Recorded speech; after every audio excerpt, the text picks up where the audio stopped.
எல்லாரும் என்ன தெய்வ குழந்தைன்னு சொல்றாங்க. ஆனா உண்மையிலேயே அவங்க சந்தோஷமா தான் சொல்றாங்களா? என்னோட அப்பா அவரோட சொந்த அத்தை பொண்ணையே கல்யாணம் பண்ணிக்கிட்டாரு. எல்லாரும் கொண்டாடுனாங்க அவங்க கல்யாணம் பண்ணிக்கிட்டப்போ. இந்த அன்பு போல வேற இருக்கான்னு பாட்டெல்லாம் பாடினாங்க.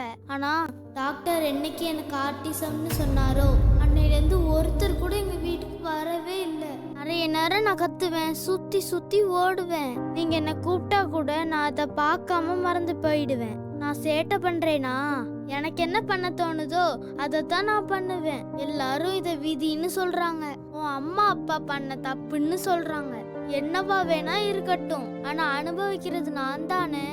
அப்பா எப்பவுமே ரொம்ப ஸ்ட்ராங்கா இருப்பாரு. ஆனா எனக்கு தெரியும், நான் இல்லாதப்போ அவரு அழ கூட செஞ்சிருக்காரு.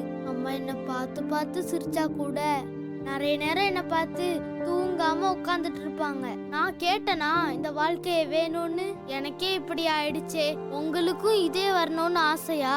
தயவு செஞ்சு உறவுல கல்யாணம் பண்ணாதீங்க.